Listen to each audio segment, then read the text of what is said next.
Bismillahirrahmanirrahim. Alhamdulillah. Asyhadu an la ilaha illallah wa asyhadu anna Muhammadar Rasulullah. Allahumma salli wa sallim wa barik ala sayyidina Muhammad wa ala alihi wa sahbihi wa man tabi'a hudah, amma ba'd. Yang kita hormati dan kita cintai para habaib, para alim ulama, para muhibbin, hadirin dan hadirat rahimakumullah. Puji syukur selalu kita haturkan kehadirat Allah Subhanahu wa taala atas limpahan anugerah yang tak terhingga kepada kita semua. Dan pula salawat dan salam tidak lupa kita haturkan kepada junjungan kita Nabi besar Muhammad sallallahu alaihi wasallam, juga kepada seluruh keluarga, para sahabat, para zuriat dan pengikut beliau ila yaumil akhir. As-suratu salisah min surahil Quran, suratu Ali Imran. Kemudian sesudah kita membicarakan surat Al-Fatihah dan sebagian daripada surat Al-Baqarah, yang ketiga surat dalam Al-Quran adalah surat Ali Imran. Madaniyatun, surat Ali Imran itu diturunkan kepada Rasulullah sallallahu alaihi wasallam sesudah beliau hijrah. Ayatuha mi'atani, ayatnya surat Ali Imran itu 200 ayat. Mengenai surat Ali Imran ini Rasulullah sallallahu alaihi wasallam bersabda, man qara'a surah allati yuzkaru fiha Alu Imran yaumal jumu'ah sallallahu alaihi wa malaikatuhu hatta taghibas syams, rawahu Tabarani. Rasulullah bersabda, barang siapa yang membaca surah Ali Imran pada hari Jumat, maka Allah memberikan salawat kepadanya, begitu pula malaikat, sehingga tenggelam matahari. Jadi mulai pagi sampai sore kita berada di dalam salawat Allah, kita berada dalam salawatnya para malaikat kalau kita pada hari itu membaca surat Ali Imran. Rasulullah bersabda lagi tentang surat Ali Imran ini, man qara'a ala Imran fahuwa ghaniyun, rawahu Darimi. Barang siapa yang membaca Ali Imran, maka dia menjadi orang yang kaya, menjadi orang yang kaya. Rawahu Darimi. Para muhibbin rahimakumullah, setiap nama surah itu ada mengandung sesuatu cerita yang bersangkutan dengannya, sebab-sebabnya. Yang pertama kita sudah tahu dalam Al-Quran itu ada surat Al-Fatihah, artinya pembuka. Dinamai itu surat Fatihah karena diletakkan nomor 1, surat pembuka Al-Quran.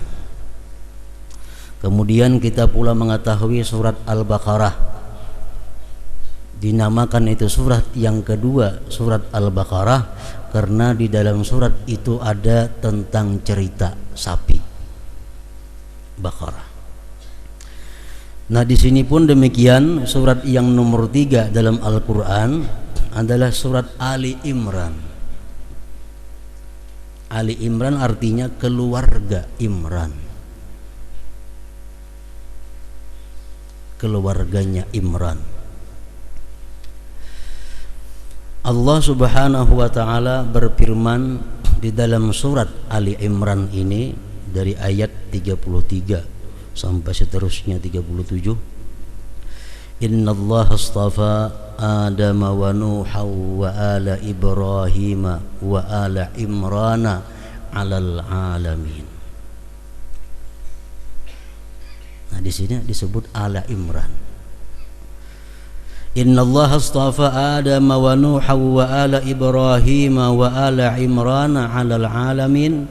Artinya sesungguhnya Allah telah memilih, Allah telah mengistimewakan pertama Nabi Adam, kedua Nabi Nuh, yang ketiga keluarga Ibrahim, yang keempat keluarga Imran, Ali Imran.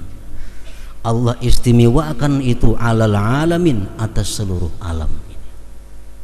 Jadi Ali Imran termasuk satu keluarga yang diistimewakan oleh Allah Subhanahu wa taala, sehingga surat yang ketiga dalam Al-Qur'an disebut surat Ali Imran. Nah, ayat yang ke-33 tadi, innallaha astafa Adam, Allah telah memilih Nabi Adam. Allah memberikan keistimewaan kepada Adam. Apa keistimewaan Nabi Adam yang diberikan Allah? Pertama, bi an khalaqahu biyadihi wa nafakha bihi mir ruhi. Allah menciptakan Nabi Adam itu langsung, tanpa ada perantara. Dalam bahasa Al-Quran disebut Allah menciptakan Adam dengan tangan Allah sendiri. Nah, lain hal manusia lain dicipta oleh Allah melalui hubungan suami istri. Kalau Adam tidak, Allah ciptakan langsung dengan kudratnya Allah Subhanahu wa taala. Pertama itu. Yang kedua, Allah mengistimewakan Nabi Adam, wa asjada lahu malaikatahu. Allah perintahkan seluruh malaikat menghormati Nabi Adam. Allah memerintahkan malaikat sujud kepada Nabi Adam. Yang ketiga, wa 'allamahu asma kulli syai. Allah mengajari Nabi Adam nama segala sesuatu. Nama segala sesuatu diberitahu Allah kepada Nabi Adam. Wa askanahul jannah, dan Allah menempatkan Nabi Adam itu di dalam surga. Manusia pertama yang menghuni surga adalah Nabi Adam alaihissalam. Wa zawwajahu bi Hawa fiha, dan Allah mengawinkan Nabi Adam dengan Hawa di surga. Manusia pertama yang kawin di dalam surga adalah Nabi Adam. Ini keistimewaan istafa Adam. Allah memuliakan, mengistimewakan Nabi Adam dengan keistimewaan tadi.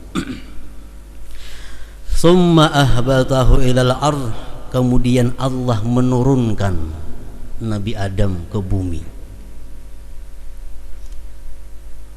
Dari surga Nabi Adam diturunkan ke bumi. Lihikamin, karena ada rahasia-rahasia yang diketahui oleh Allah Subhanahu wa taala. Nah, para muhibbin rahimakumullah. Jadi rahasia apa yang patut kita pelajari, yang kita ketahui daripada tergusurnya Nabi Adam ini daripada surga? Pelajaran apa yang kita ambil daripada peristiwa Nabi Adam itu diturunkan dari surga ke bumi ini? Inilah yang dimaksudkan lihikamin, karena ada hikmah Allah menurunkan Nabi Adam itu dari surga ke bumi. Para muhibbin rahimakumullah, disebutkan dalam kitab-kitab tafsir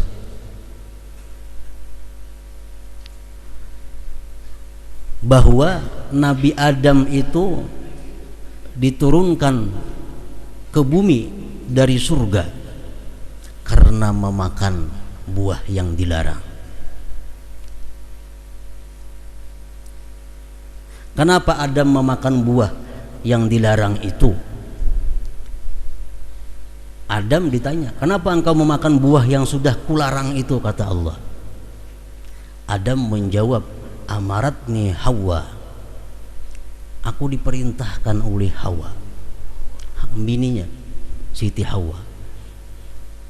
Ya Allah, aku makan itu buah karena aku diperintah oleh Hawa. Limutawa'ati Hawa, karena aku mentaati istriku Hawa. Karena aku mentaati istriku Hawa. Sedangkan Hawa, kenapa Hawa makan buah yang terlarang itu? Li'annaha la taqna'u bima abahallahu laha fil jannah. Karena Hawa ini tidak puas dengan apa-apa yang dibolehkan Allah di dalam surga itu. Itu salah satu di antara hikmahnya. Dalam surga mungkin pohon-pohon buah-buah kada terhitung, buah-buah yang lezat, buah-buah yang nikmat kada terhingga. Semuanya itu dibolehkan memakannya Adam dan Hawa ini, kecuali hanya satu buah, hanya satu batang pohon yang buahnya kada boleh dimakan. Ibaratnya di kampung kita ada 1.000.000 batang pohon, 1.000.000 macam buah, kita boleh memakan, hanya ada satu yang kada boleh memakan. Nah, Hawa kada puas, padahal sudah bermacam-macam buah yang dibolehkan, tapi Hawa kada puas kalau kada merasai sebuting nang dilarang itu nang apa? Ngarannya tamak. Kada puas dengan yang diberikan Allah, ngarannya adalah tamak. Kalau kita merasa cukup terhadap apa yang diberi Allah, ngarannya qanaah. Nah, jadi Hawa ini tamak. Dan Hawa ini menyuruh Adam memakan itu juga. Nah, Adam karena sayang lawan bininya, karena sayang dengan Hawa, Adam mentaati apa kata Hawa, memakan buah itu. Akhirnya kedua-duanya diturunkan oleh Allah Subhanahu wa taala. Nah, para muhibbin rahimakumullah, dari cerita sedikit itu dapat kita ambil satu kesimpulan, bahwa surga tempat yang indah, surga tempat yang serba ada, surga tempat yang mewah. Sedangkan bumi tempat yang kotor, bumi tempatnya bala, bumi tempatnya bencana. Adam dari tempat yang begitu indah turun kepada tempat yang sangat rendah, bumi ini. Kenapa sebabnya? Iya tadi, pertama karena Hawa tidak qanaah atau karena Hawa tamak. Yang kedua karena Adam ini mentaati apa yang diminta oleh Hawa ini. Nah, para muhibbin rahimakumullah, jadi dalam kehidupan kita sehari-hari ini, kita akan menjadi susah, kita akan menjadi payah, kita tidak akan merasakan satu kebahagiaan hidup kalau kita bersifat tamak. Kalau kita bersifat tamak, contohnya ya Hawa tadi, karena dia bersifat tamak, akhirnya gugur ke bumi. Nah, itu juga demikian pula halnya kita, kalau kita bersifat tamak, kita selalu tidak cukup dengan apa yang diberikan Allah, kita hidup akan susah. Kita kada akan menemukan kebahagiaan, kada akan menemukan ketenangan di dalam dunia ini. Nah, sifat tamak inilah yang menarik seseorang, yang menarik membawa seseorang melanggar undang-undang Allah Subhanahu wa taala. Orang yang bersifat tamak ini mau menipu ujungnya apa? Penjara, sengsara. Orang yang bersifat tamak ini mau mencari harta siang malam, hujan panas, akhirnya awak uyuh, penyakit kuning, sengsara. Akibat tamak.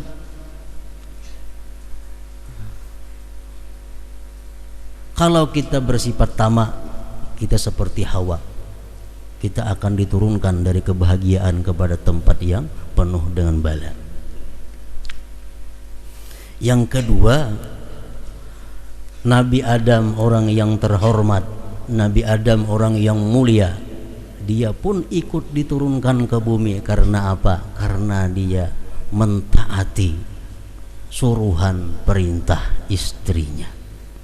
Nah, demikian pula Rasulullah sallallahu alaihi wasallam bersabda, kata beliau, halakatir rijal hina ata'atin nisa, laki-laki itu akan binasa, laki-laki itu akan hancur kalau dia taat kepada perempuan, kalau dia taat kepada istrinya. Dalam hadis lain beliau mengatakan ta'isa abduz zaujah, binasa orang yang diperbudak istrinya. Binasa orang yang selalu mentaati kehendak bininya.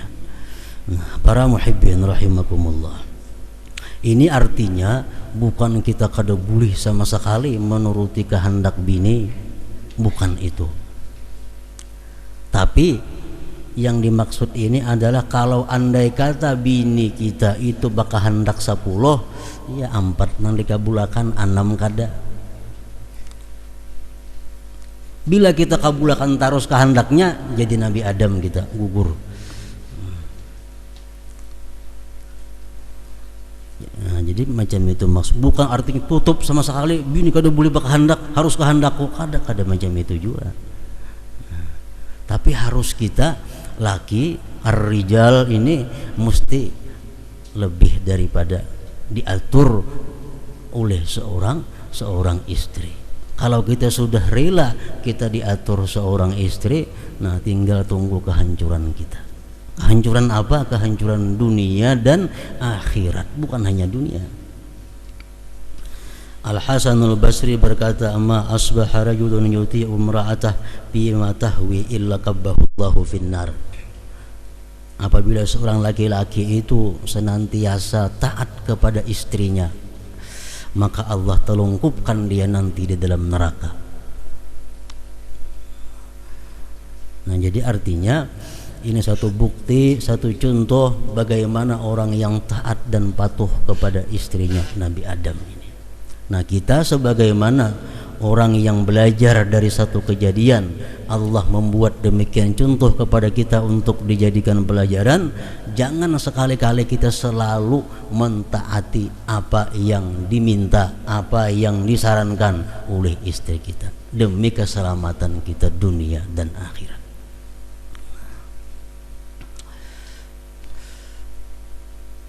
Nah, kemudian lanjutan ayat tadi, Innallaha astafa Adam wa Nuha, Allah mengistimewakan pula Nabi Nuh. Apa Nabi Nuh ni istimewanya? Bi annahu awwalu rasulin fil ard. Nabi Nuh itu merupakan rasul yang pertama di muka bumi ini. Rasul pertama itu Nabi Nuh, yang paling panjang umur Nabi Nuh. Wastafa ala Ibrahim, dan Allah memilih pula keluarga Nabi Ibrahim, bi anna aktsaral anbiya, bahwa kebanyakan para nabi min zurriyyatihi, dari zuriat Nabi Ibrahim, la siyama sayyidul anbiya Muhammad Rasulullah sallallahu alaihi wasallam, terutama nabi kita sallallahu alaihi wasallam. Allah memilih mengutamakan Ibrahim dengan bahwa kebanyakan nabi-nabi itu dari Ibrahim, termasuk junjungan kita Rasulullah SAW berasal daripada zurriyat Nabi Ibrahim alaihissalam. Wa ala Imran, dan kemudian Allah memilih ala Imran, keluarga Imran. Imran ini seorang laki-laki yang ahli ibadah, laki-laki yang saleh, tokoh kaumnya. Punya istri namanya Hannah. Menurut pendapat jumhur ulama, Imran dan Hannah ini punya anak. Yang pertama namanya Asya. Asya ini diambil bini oleh Nabi Zakaria. Lahir Nabi Yahya. Nah, itu kan. Anaknya ini Imran, perempuan Asya, kawin dengan Nabi Zakaria, beranak Yahya, Nabiullah alaihissalam. Kemudian beranak yang kedua si Hannah ini ngarannya Maryam. Nah, Maryam melahirkan Nabi Isa alaihissalam. Jadi Imran ini orang yang luar biasa. Nah, punya menantu ada Nabi, punya cucu ada Nabi. Nah, makanya disebut samuan tadi ala Imran. Allah memilih keluarga Imran itu alal alamin, atas sekalian alam.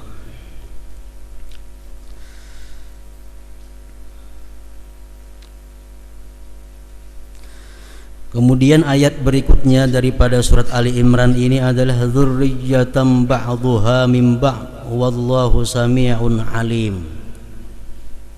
Zuriat sebagiannya dari sebagiannya. Wallahu sami'un alim. Allah Maha mengetahui, mendengar dan Maha mengetahui. Maksudnya zuriat sebagian dari sebagian itu adalah para nabi itu zuriatnya tak putar-putar ya jadi satu. Nabi melahirkan nabi, cucunya nabi, ya zuriat dari sebagian. Contohnya Nabi Nuh alaihi salam. Nabi Nuh ini kalau disusur ke atas Idris, Nabi Idris. Nabi Idris disasar lagi ke atas Nabi Sis, ada Nabi Sis. Sis ini anak Nabi Adam alaihi salam. Nah itu zuriat. Ibrahim, Nabi Ibrahim kalau silsilahnya diurut ke atas sampainya kepada Nabi Nuh. Nuh sampai kepada selanjutnya tadi. Kemudian lagi Nabi Musa. Nabi Musa ini kalau diurut zuriatnya sampai ke Nabi Yakub. Yakub anaknya Ishak. Ishak anaknya Nabi Ibrahim. Nah demikian pula Imran. Imran ini kalau diusur ke atas zuriatnya adalah sampai kepada Nabi Sulaiman. Nabi Sulaiman anak oleh Nabi Daud. Nabi Daud terus disasar sampainya kepada Yakub. Yakub anaknya Ishak, Ishak anaknya Ibrahim. Nah, jadi zurriyatan ba'dhuha min ba'din. Zuriat sebagian dari sebagian. Jadi artinya istilah orang kita dahulu bahwa buah itu gugurnya kada jauh daripada pohonnya. Ini orang Nabi, anaknya pun Nabi, kada anaknya cucunya, kada cucunya buyutnya nang jadi Nabi. Zurriyatan ba'dhuha min ba'd. Nah para muhibbin rahimakumullah, menurut para ahli hikmah, ahli hukama, kenapa rahasianya anak itu biasanya kada jauh daripada orang tuanya? Biasa kalau orang tuanya pedagang, anaknya kada jauh daripada pedagang. Kalau orang tuanya pegawai negeri, anaknya kada jauh daripada pegawai negeri, paling kada menghunur kayaknya. Nah. Umpamanya orang tuanya ini orang saleh, kayaknya anaknya kada jauh daripada itu. Orang tuanya ini supir, anaknya insya Allah supir juga. Lihat keadaannya. Orang tuanya ini tukang, anak cucunya kada jauh daripada tukang. Nah ini zurriyatan ba'dhuha min ba'd, zuriat daripada zuriat juga. Nah kenapa rahasianya itu menurut para ahli hikmah tadi? Sebahagian daripada rahasia itu adalah pemikiran seseorang itu sewaktu hendak mengumpuli istrinya. Ini sangat berpengaruh kepada status anak kayaknya begitu lahir, kalau itu jadi anak. Tukang tuh pikirannya siang malam pertukangan aja.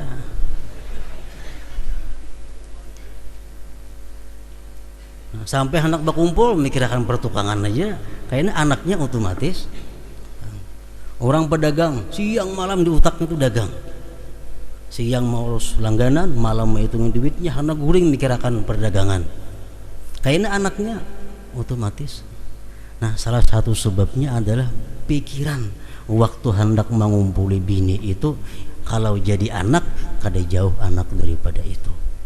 Nah, orang-orang nang saleh, orang-orang nang ahli ibadah, nang beramal hajainya, anak mengumpuli bini pun sahabat saja beramal, anaknya kan tentu jadi ahli ibadah. Orang macam itulah zurriyatan ba'dhuha min ba'din. Nah jadi para nabi tadi, kalau zuriatnya para nabi itu ada aneh, karena mereka disibukkan sehari-harinya dengan tugas nubuwah, dengan tugas kenabiannya. Nah para muhibbin rahimakumullah, Rasulullah SAW pernah berkata kepada putri beliau yang beliau cintai adalah Siti Fatimah radhiyallahu anha. Ujar Nabi kita lawan Fatimah, ayu syai'in khairun lil mar'ah. Wahai Fatimah, sesuatu apakah yang paling baik bagi seorang perempuan itu? Sesuatu apakah yang paling baik bagi perempuan itu? Fatimah menjawab, qalat la tara rajula wa la yaraha rajulun. Perempuan itu yang terbaik wahai Rasulullah adalah perempuan yang tidak melihat laki-laki lain dan tidak dilihat oleh laki-laki lain.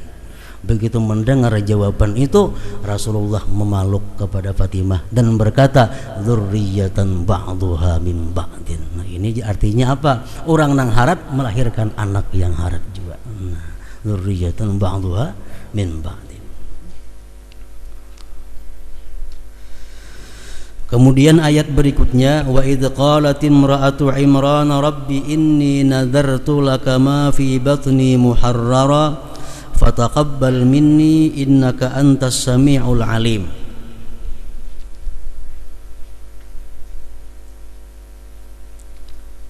Ketika berkata istrinya Imran, wa idz qalat imra'atu Imran, ketika berkata istrinya Imran, Hannah tadi, wahai Tuhanku, aku bernazar bagi engkau yang dalam perutku ini, kunadarkan dia muharrara, artinya diserahkan kepada Allah,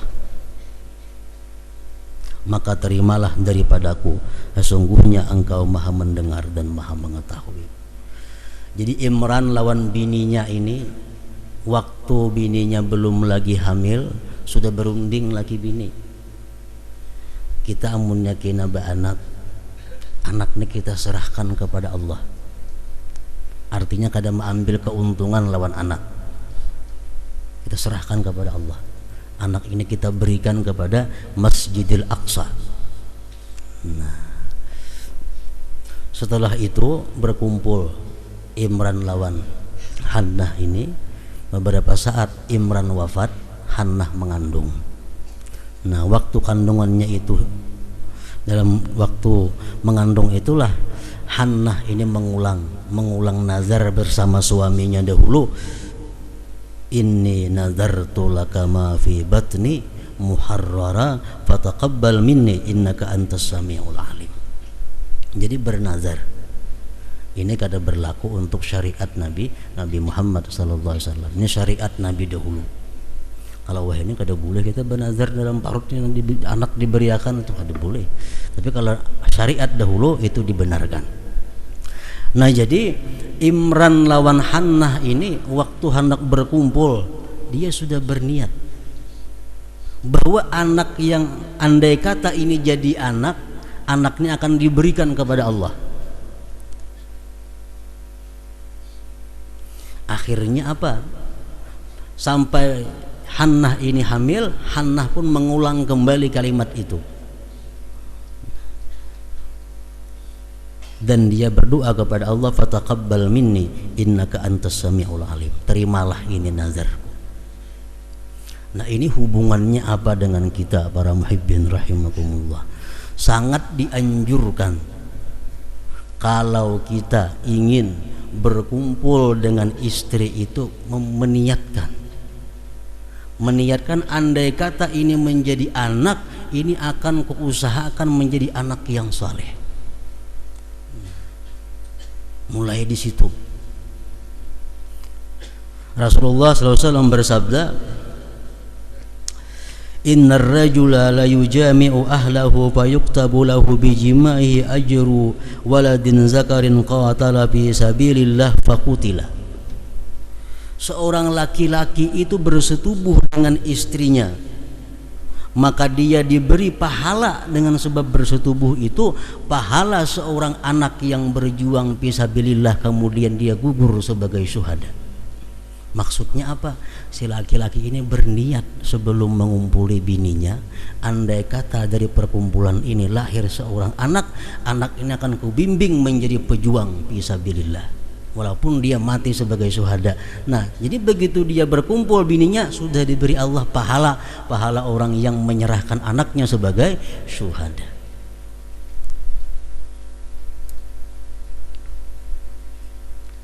Jadi mulai sebelum menjadi anak sudah dididik untuk menjadi anak yang saleh. Mulai niatnya di situ. Falamma wada'atha qalat rabbi inni wada'tuha untha wallahu a'lamu bima wada'at wa laysa adh-dhakaru kal untha wa inni sammaytuha maryama wa inni u'idzuha bika wa dhurriyyataha minasyaitonir rajim. Begitu Hannah istri Imran tadi melahirkan, ternyata lahir perempuan. Padahal kehendak hati ini laki-laki mestinya anak nih, karena pajang diberikan lawan Allah, pajang diberikan kepada Masjidil Aqsa untuk menjadi kaum di Masjidil Aqsa. Falamma wada'atha qalat rabbi inni wada'tuha unsa. Manakala melahirkan dia, ternyata perempuan yang lahir ini, dan dia berkata, Rabbi inni wada'tuha unsa, ya Allah, ya Tuhanku, aku telah melahirkan perempuan. Allah menjawab, wallahu a'lamu bima wada'at, Allah tahu dengan apa yang ia lahirkan itu.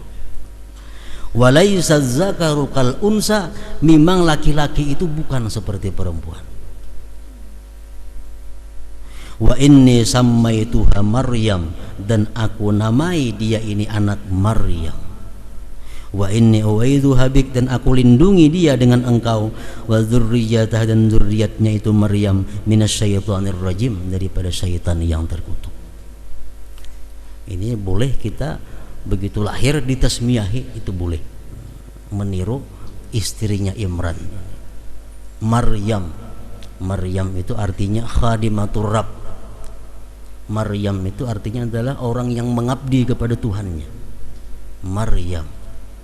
Jadi kalau tulisan bahasa Indonesianya, Maryam itu M-A-R-Y-A-M-I-M. Maryam. Itu maka nang artinya khadimatur Rabb, pengabdi Tuhan. Maryam. M-A-R-Y-A-M, Maryam. Jangan Maryam. Maryam, apalagi Maryam, jangan lagi. Khadimatur Rabb, orang yang mengabdi kepada. Nah, akhirnya fataqabbalaha rabbuha biqabulin hasanin wa ambataha nabatan hasana wa kaffalaha Zakaria kullama dakhala 'alayha Zakaria al-mihrab wajada 'indaha rizqa qala ya Maryamu anna laki hadha qalat huwa min 'indillah innallaha yarzuqu man yasha'u bighairi hisab. Nazar tadi diterima oleh Allah walaupun itu perempuan, walaupun yang lahirnya perempuan Maryam, tetap diterima oleh Allah dengan penerimaan yang baik. Allah tumbuhkan dia pertumbuhan yang baik, Maryam tadi, dan mengkafil memelihara akan Maryam itu adalah Zakaria, ipar. Manakala masuk atas Maryam itu Zakaria ke mihrab. Jadi Maryam ini diletakkan, memang nazar sudah untuk memelihara Masjidil Aqsa. Jadi dia guringnya di Masjidil Aqsa, diulahkan kamar di sana, dikunci, kada boleh masuk selain Zakaria. Kalau orang sudah habisan beribadah di sana, Maryam membersihkan masjid itu. Nabi Zakaria ma'atari makanan, ma'atari minuman ke kamarnya Maryam itu. Kullama dakhala 'alaiha Zakaria al-mihrab, manakala Zakaria ini masuk ke kamarnya Maryam mihrab, wajada indaha rizqa, ternyata di situ ada rizki, ada macam-macam buah-buahan, ada macam-macam makanan yang mestinya kadada pada musim itu ada. Qala ya Maryam anna laki hadza, Ya Zakaria, wahai Maryam, dari mana datangnya ini? Siapa nama atar ini? Qalat, berkata Maryam, huwa min indillah, itu dari sisinya Allah. Ini karamah Maryam, karamatnya Maryam. Innallaha yarzuqu may yasha, sesungguhnya Allah memberikan rezeki orang yang Dia kehendaki, bighairi hisab, dengan tidak disangka-sangka, tidak dikira-kira. Nah, para muhibbin rahimakumullah, ini pernah terjadi kepada Rasulullah sallallahu alaihi wasallam. Beliau sudah berapa hari kada makan. Cari rumah bini sini, adakah makanan? Kada ada. Cari bini yang kedua, adakah makanan? Kata Rasulullah, kada ada. Sampai semuaan bini didatangi, kada ada nang bisi makanannya. Sampai sidin ke rumah Aisyah Fatimah radhiyallahu an. Sampai kepada rumah Fatimah, Rasulullah berkata, wahai Fatimah, apakah engkau ada makanan? Kata Fatimah, tidak ada wahai Rasulullah. Ulun pun sudah berapa hari tidak makan makanan. Kemudian Rasulullah berkata kepada Fatimah, coba buka itu apa dalam bejana itu. Nah, begitu dibuka oleh Fatimah, dalam bejana ternyata ada roti, ada daging, ada macam-macam makanan. Nah, kata Rasulullah, dari mana engkau ini hai Fatimah makanan ini? Fatimah menjawab seperti jawaban Maryam tadi. Qalat huwa min indillah, innallaha yarzuqu may yasha bighairi hisab. Nah, kalau ini ajar Fatimah, ada tahu juga ini dari Allah. Innallaha yarzuqu may yasha bighairi hisab. Para muhibbin rahimakumullah, maka demikianlah sekilas tentang sebab nama surat yang ketiga ini dinamai dengan Ali Imran tadi, karena ada sedikit tentang kisah keluarga Imran. Mudah-mudahan Allah Subhanahu wa taala memberikan kita hidayah, petunjuk, sehingga kita bisa mengambil pelajaran hikmah daripada kejadian-kejadian yang tersebut tadi. Ila hadratin Nabi sallallahu alaihi wasallam. Al-Fatihah.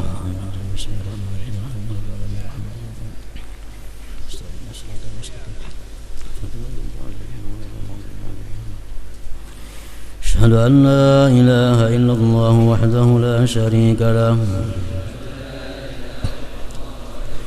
وأشهد أن سيدنا محمدا عبده ورسوله لا إله إلا الله نستغفر الله لا إله إلا الله نستغفر الله لا إله إلا الله نستغفر الله لا إله إلا الله ونتوب إلى الله لا إله إلا الله محمد رسول الله صلى الله عليه وسلم فيا أيها الرجل منه شفاعة صلوا عليه وسلموا تسليما.